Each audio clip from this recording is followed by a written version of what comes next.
Do you wish to uphold justice and order, to be a glorious hero of legend, a protector of life in all its forms, or a steel-clad force of vengeance? If you could swear a vow to any of these callings, you might enjoy playing a paladin.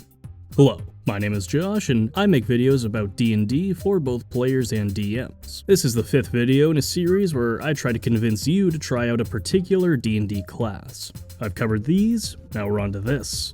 As a paladin, you have sworn a profound and binding oath, meaning your class comes with a goal, a purpose, and a driving force baked in. Your oath is like a compass, a direction to move in, but the path is yours alone to walk. Maybe you're a god's champion, a member of a knightly order, or maybe you swore vengeance after seeing your parents gunned down in a dark alley.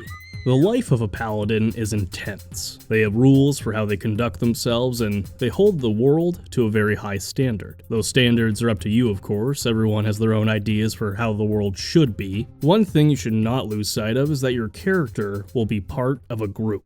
An adventuring party is a collective with many personalities, character flaws, and motivations different from your paladins. If you portray your paladin to be too intense and implacable, it might damage the party's morale and cohesion. Be ready to compromise. D&D is a team sport. We interrupt this paladin video to ask you this. Will you swear a noble oath of subscription? Or just like a like or a comment, that's fine too. Anyway, back to the video. D&D adventures bring a lot of tough choices. Mistakes will happen, and it's usually fine. However, if you or the DM think your paladin has crossed a line, there are potential consequences. This might involve changing your paladin subclass or even a full class change. Personally, I would rather give you a vision quest and make an adventure out of your redemption arc, but that's just me. Let's talk mechanics. If a fighter and cleric had a baby, you would get a paladin. You combine the fighter's armor training and martial weapons with the saves, healing, and magic of a cleric. Likely, you'll use weapons for attacking. For this, you get 2 unrestricted weapon masteries, a fighting style feat, and extra attack. These mundane abilities help, but really, it's magic that makes a paladin. You even get a unique magic-based fighting style. Paladins lean heavily on spells and their Radiant Strikes feature for damage. But your specific blend of spells and swordplay will be up to you. Like clerics, paladins are very capable healers. Lay on Hands at level 1 lets you heal or cure poison as a bonus action. The amount levels up with you, eventually capping at 100 HP. And at level 14 it upgrades to heal other conditions. I like this feature because the amount you heal is flexible. You can fully heal a party member once or spread it out over the course of the day. I'm also a sucker for abilities that get better at every single level. And it's a bonus action, so you can still attack or cast a spell on the same turn you heal. Still not enough healing for you? Okay, you can also heal with your spells. Paladins are what we call a half-caster, meaning spells up to level 5. You prepare your spells like a cleric, switching them out each day. Also, like a cleric, you can use a holy symbol for your focus. Your spells work off charisma, and you can prepare up to 15 at a time. In terms of distribution, you fittingly have a ton of protective abjuration spells and 0 illusion spells. Truly, what you see is what you get with a paladin. Another feature that works off your charisma is Channel Divinity. You get up to 3 bursts of divine power at a time. With your Divine Sense Channel Divinity, you can detect otherworldly beings as a bonus action.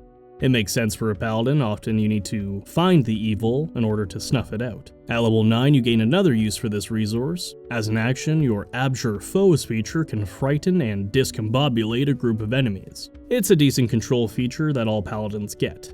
And the same is true of Faithful Steed. Like Link summoning Epona, you are never without a mount. Now your mind might go to a horse, but read the fine steed spell. You're free to get creative with the look and vibe of your noble steed. Ride an owlbear into battle. Hey, it's free transportation. Right, but what about damage? I hear you say. Well, rest assured, paladins are quite capable. At level 2, you get the iconic Divine Smite, and you can cast it once for free. Divine Smite is the, how do I put this, the delivery method of your Holy Wrath. It adds radiant damage to your attack as a bonus action. With Divine Smite, you deal extra damage to undead and fiends. This is very much the standard vanilla option. That's because you also have other smite spells, each one with its own unique attributes. Wrathful Smite frightens, Staggering Smite stuns, and Searing Smite sears your enemies to a nice medium rare. Delicious. So, everything up until now has been great. You're a holy roller, going around smiting the wicked and healing the sick. But now it's time to get to the good stuff. At level 6, you get your Aura of Protection. This is a 10-foot emanation that adds your Charisma modifier to the saving throws of you and your allies. It requires 0 resource expenditure, and it only gets better as you level up. At level 10, it grants immunity to the Frightened condition, and the emanation expands to 30 feet at level 18. It's useful in almost every situation, and your subclass will add even more benefits. Speaking of, on the blood of our fathers, on the blood of our sons, we swore to uphold the covenant, even to our dying breath. The Oath of Devotion is your classic paladin, so we're starting here. These paladins value truth and justice. It's quite well balanced feature-wise. Their extra spells are all about protection, while their first feature is all about offense. You can use your Channel Divinity to power up your weapon, and have it deal radiant damage. At higher levels, your Aura adds immunity to the Charm condition, and your Divine Smite grants cover to you and your allies. Finally, your Holy Nimbus capstone lights up your Aura so that it deals damage and counters both fiends and undead. This subclass builds on your base class for that classic paladin feel. If you're fighting demons or undead, it's a great pick. Night gathers, and now my watch begins. It shall not end until my death. For Paladin with a drop of Druid, we have the Oath of the Ancients. These Paladins value life and harmony. Your extra spells all involve a nature theme with nice utility and mobility. Your Channel Divinity can restrain nearby targets, and your Aura grants resistance to 3 very rare damage types. You also get a built-in Death Ward, and your Elder Champion capstone is very cool. It boosts your spellcasting, heals you, and lets you cast action spells as a bonus action. So you can do things like cast Summon Celestial and attack on the same turn. This subclass is for those wanting to play a nature character, while still having a high charisma. I'm stronger, I'm smarter, I'm better, I am better! Speaking of charisma, next up we have a glorious subclass, the Oath of Glory. These paladins are focused on personal achievements and being so awesome that they inspire others. You get a mix of offensive and buff spells. Haste on a paladin, very fun. Glory gets 2 Channel Divinity options because it's just that good. You can either dole out temporary hit points when you smite, or boost your own physical prowess for an hour. Your Aura grants a speed boost, and you get this really interesting block and counter ability at level 15. And your Living Legend capstone boosts your charisma and lets you reroll a failed save as a reaction. It also essentially grants you the epic boon of combat prowess, which turns a miss into a hit. This paladin is a departure from the others in that you're essentially an action star. If you value a character that is physically capable, you know what to do.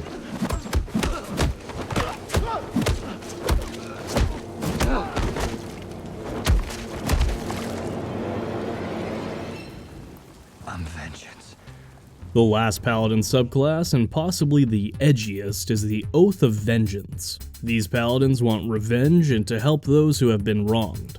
This is the subclass of Vax'ildan from Critical Role. Your spells are all about pursuing a single target, whether locking them down with Hold Person or tracking them down with a Scry spell. Your Vow of Enmity also gives you advantage against a single target, and at higher levels you can take reaction attacks against the target. Unlike your fellow paladins, at level 7 you don't get an aura boost, you get Relentless Avenger, an ability similar to the Sentinel feat's Halt mechanic. Once you have found your prey, all they can do is pray.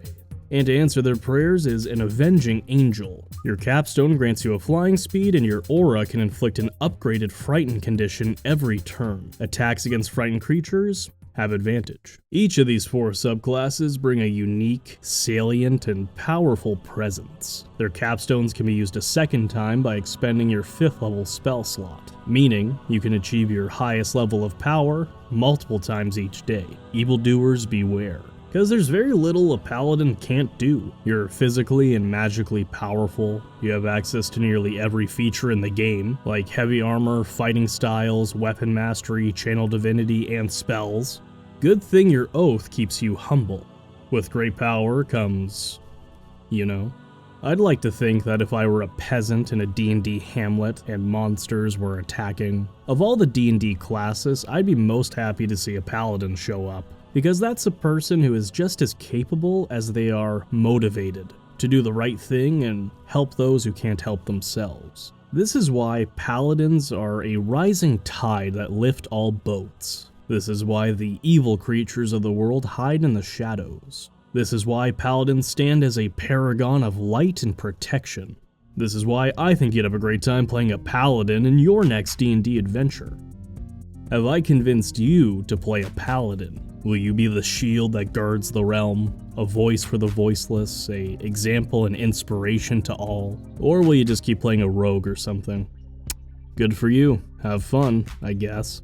In all seriousness though, thanks very much for watching. I hope you learned something, were entertained, or ideally both. On the left here, a video calls out to you for aid. Will you answer? And on the right here is a playlist with videos similar to this one. Enjoy. Ride a giant jackalope into battle.